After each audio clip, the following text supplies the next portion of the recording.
Good morning, or good afternoon, or good evening, depending on where you're joining us from.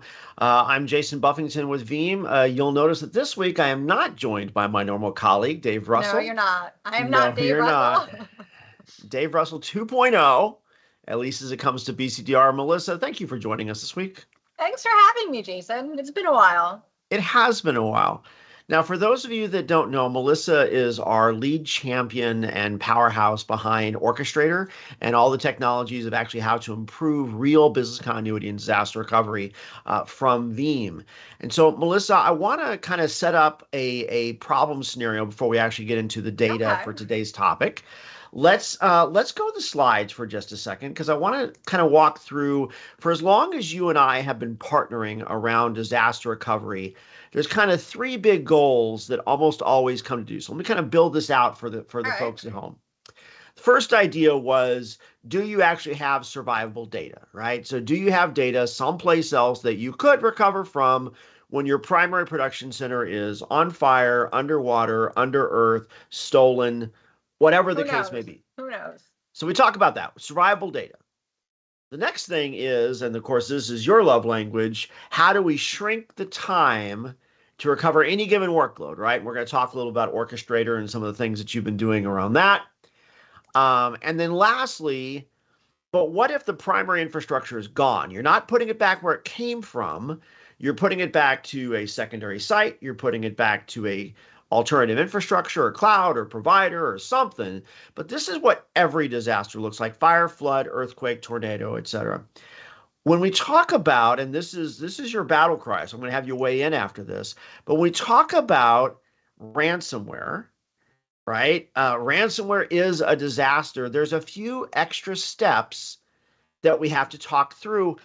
Walk us through these pivots, and then let's talk about what the data says about it. Yeah, absolutely. And I've seen a lot of people just getting really scared out there when they're thinking about, okay, I know I'm going to get hit by ransomware at one point. What on earth do I do to recover? Well, you start with your disaster recovery plan, which I hope is up to date and tested, but we'll talk about that in a little while. But a couple things change when it comes to a ransomware attack. First of all, we have to determine the sprawl, right? How much was impacted? I mean, if I lost a storage array, I know that everything on that storage array is poof and I need to recover it, right? In the event of a ransomware attack, it might not be immediately evident how much of my environment was compromised. So that becomes a really important thing to consider, how much was impacted. Next is survivable repositories. Are there any copies left? We know these threat actors are out there and they want to make sure you can't recover, right? They want to make sure you pay that ransom. So they're going to try to go after the copies of your data to get rid of them. So we need to make sure that we have copies in a state that they cannot do that. And we need to assess after a ransomware attack, what do we have left, right? And then last but certainly not least, okay, we have data. Is it clean, right? How do we restore this in a fashion that we're just not reintroducing this threat over and over again, right? So we kind of take our regular disaster recovery steps and we add a little bit to them so that we can kind of, prepare for this slightly more unique disaster. And I don't know if unique is the right word. Actually, you know what it is? Because every ransomware attack is different, right? You don't know what exactly is going to happen until it happens. You might be planning for one thing and say, hey, I'm going to recover to my DR site, but guess what? They got in that too. So you got to go to the cloud.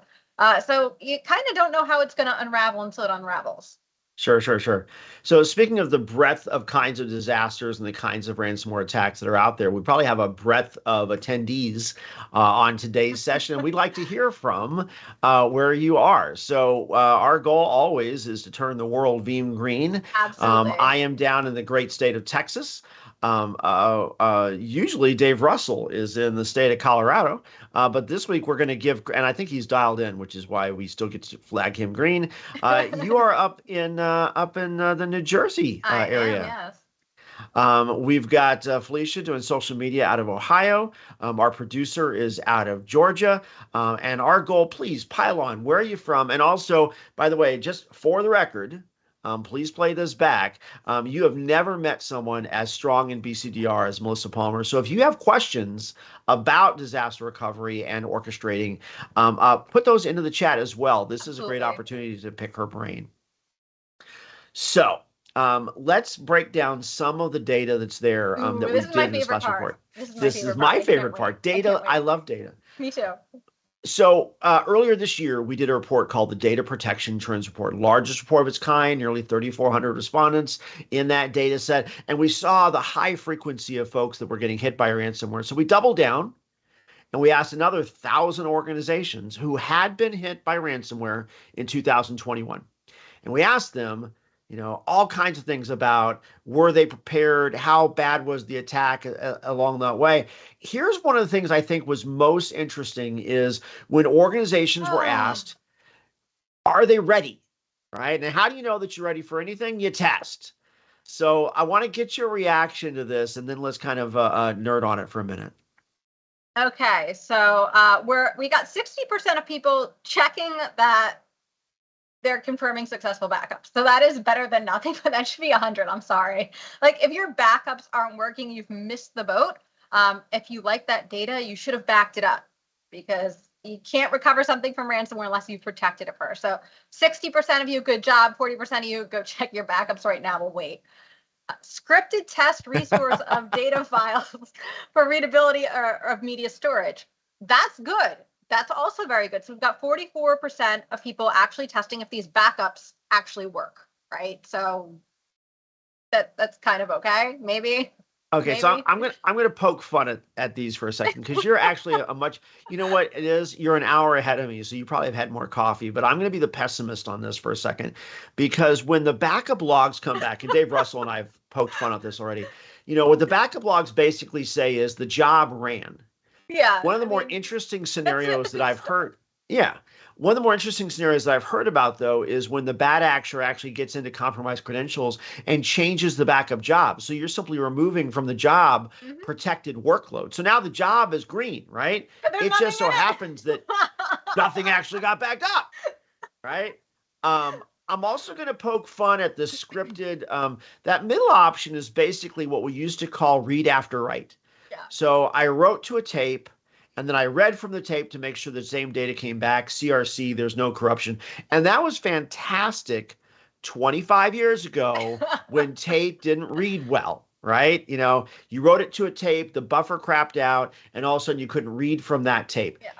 Today's modern LTO cartridge is more reliable against bit rot than whatever spindle that you want to put on a drive today. So that ain't, I would technically call you that both of those are almost as red as the 4% of organizations that said, nah, we don't test. We're good. All right. So can we please talk about the 16% that got it right? So 16% of you out there, congratulations, you have it right. You're actually testing if these VMs work or not, right? You're doing a full restore. You're restoring it and you're checking if the application works as expected. And that is what we need to do to be able to prove without a doubt that we can recover from a ransomware attack. I hear lots of cases of people even paying the ransom because they're like, well, we think we can recover, but it's going to take too long. We don't think we can do it in time, right? We got to get everything back. And that's just a whole different thing. You shouldn't do that either. So the only way to truly prove that you are able to recover from a ransomware attack is to do a full restore. And now is the time to do that. Because if you find bottlenecks in your vSphere environment or something doesn't work right, or it just blows up in your face, at least now you know, so you have the time now to fix things before disaster day comes. I got to give props to Steve Merriman, who said the tape ejected. That means the backup worked, right? If we had more than half an hour, I will tell you about a story where I actually forgot to set up a job that would actually rotate the tapes. And so an admin that I had trained, every week the backup ran on the same tape for 6 concurrent months. They pulled the tape out of the drive. All the magnetic dust was gone. All that was left was the clean cellophane. It was the worst thing ever. Anyway, but yes, props to Steve for keeping this light this morning. Yeah, these are flaws, right? So if you're not actually testing, did the app come back up? So 16% actually do that, right? Can the app actually power up? If you're not in that 16%, that means 5 out of 6. Candidly, and there's a lot of, hey, different ways for different people. No, this is just wrong. If you can't test the app went up, you're not actually testing. let's go on to our second big thing. And while we're doing that, I'm going to look and check and see if the map's going and how that's going. But let me walk through. We said there's a couple pieces to this puzzle. The first one is, are you testing and validating? The second one is, and this comes back to something I know is near and dear to your heart. Yes. We ask organizations, how do we shrink that down? Now, Melissa and I've used this analogy before. I just got back from another scout camp. No surprise. This last week, when we teach the first aid merit badge to scouts, one of the things we specifically talk about is how do you shrink the time between snake bite and hospital, right? Because that defines your probability of success, shrinking the time between snake bite and hospital. We talk about IT. How do we shrink that time? And to first do that, we have to figure out what is the mechanism that you're using for failover. I'm going to ask you to start at 12 o'clock. Work your way around on what do you see on this chart? Oh dear. We will manually reconfigure user connectivity during the crisis. 29% of respondents think that they're going to get hit by ransomware. They're going to manually recover everything and they're going to be successful. And I don't know how to tell the 29% of you out there that you're going to have a really bad time. It's not going to go well for you. Melissa, 2 of those 3 things are correct. They're going to discover the outage, they're going to manually reconfigure, and they're going to be successful. 2 out of 3 of those statements are accurate. The other one is bless their hearts. Yes. And then we're getting like a little better, right? We have predefined scripts for reconnecting resources that are now running remotely. That's a little better. I hope your scripts are up to date. And once of all, I hope you've tested them, especially if new workloads have come onto an application, right? Like one of the great things about VMware is it's so easy to add capacity. Oh, we're in the wall, deploy 10 more application servers. Well, if you never put those 10 application servers in the script, you might not be able to work there, right? So that is better than doing it manually, but there is still a lot of overhead in there, making sure that everything is kept up to date on a regular basis. So I would give them like a C, Jason? Would we give them like a C? Yeah, but the thing is, if you look at how this data lays out, so basically collecting these together, 3 out of 4 organizations, there's a couple things that are wrong with this process. One, it's nearly an all manual process. Yeah. And 2, and I'm just going to point this out for the kids at home, it presumes that the subject matter expert is part of the recovery process. Oh, yeah. Right? Yeah. Because you're expecting that someone who's actually knowledgeable is going to reconfigure, or someone who's actually knowledgeable is going to invoke and adapt those scripts on the fly. One of the things that real disasters have taught us for years is that in most cases, the original admins are not available. Now, it's not always a catastrophic loss of life event, but often it's not available, right? Floods, fire, geographic problems, power. There's lots of reasons why the subject matter experts aren't available, which means 3 out of 4 of these plans is not going to fail. Now, before we get to the fun part of this, let's take a break for a second. I do want to kind of pull up the map because these answers are all over the map. Let's see where the respondents are as well. See what I did there? All right. So let's take a look first in the United States or North America. So we got Pennsylvania. It's been a while since we've seen them. New Hampshire's in the house. New York, your neighbors. So good for that. Kentucky, home of my favorite whiskeys and bourbons. State of Washington, state of California. And my neighbors to the south in Mexico, all reporting in. That's looking mighty green today. That's mighty, cool. Mighty green. Still looking for some Latams and some Canadians to really hit that new hemisphere, but it's a good start. Speaking of green, got Ireland in the house. Always a pleasure there. Germany's in. De Boot, our friends from Italy, are there as well. What do we got else? We got Nigeria. It's been a while since I've been on with Nigeria, so that's awesome. And then I think that's Pakistan in the upper right-hand corner. So thank you also for joining as well. So yeah, let's turn the world green. There's a couple big chunks that haven't weighed in yet, but I'm hoping that they will in short order. And yeah, Cornell, yeah, snake bite to hospital, right? That's how he fixes. So let's go back to that chart because as we said, 3 out of 4 organizations have gotten it wrong.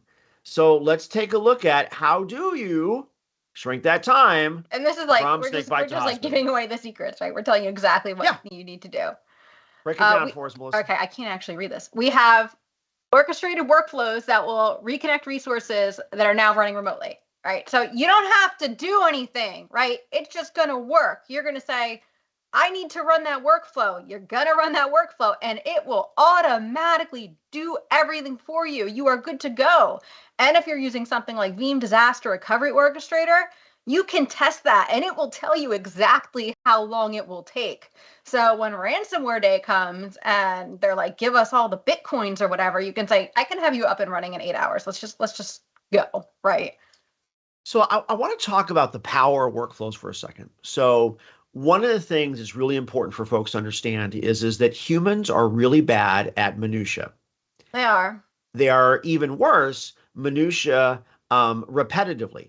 Under pressure. Can we add under pressure to that too? I was going with that. Worse and then worse still. So in a good, better, best. So now think about this. I am under pressure doing repetitive minutia tasks with my boss's boss standing over my shoulder waiting for things to turn back on again, right? Humans are not built for that. You know what is?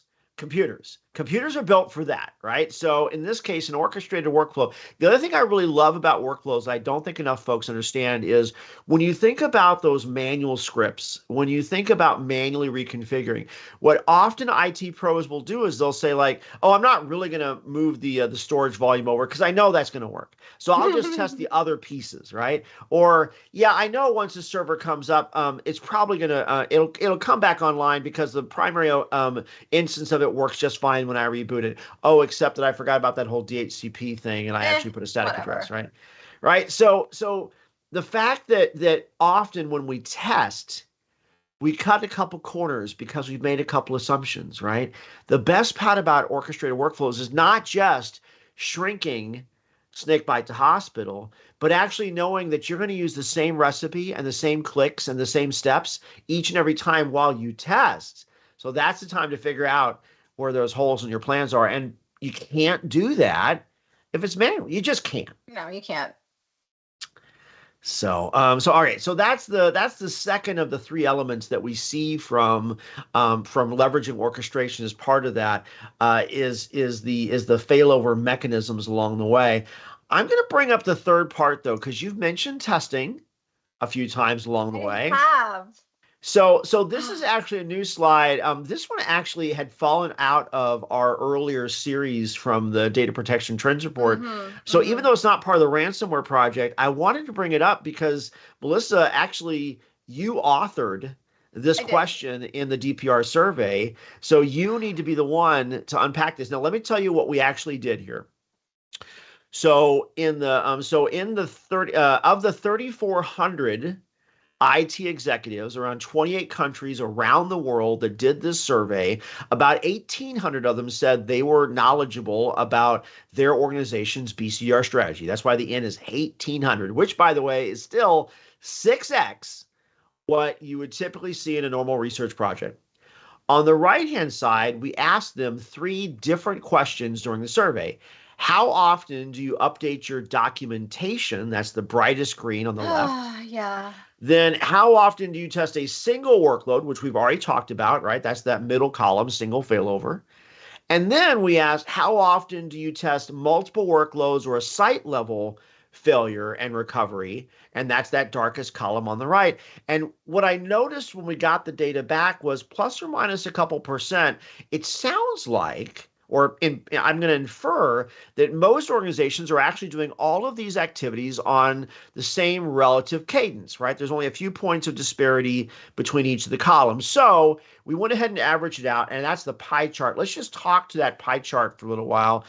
There's some good news, Melissa. 1 in 5 organizations are updating their BCDR documentation and testing monthly, and I love that. That is only good news. If you are one of those 5, though, yay for you. Okay, right? So 1 in 5, you're testing and you're updating your DR docs monthly. That's a pretty good place to be. That's a fantastic place to be. Realistically, you can get way more aggressive than that, but monthly, I'm like happy when I see that. I can live with that. But then we start talking about 2 months, 3 months. Okay. Hey, my coffee's kicking in, so let me be optimistic for a second. Because if you add the monthlies and the bi-monthlies, that's another 17%.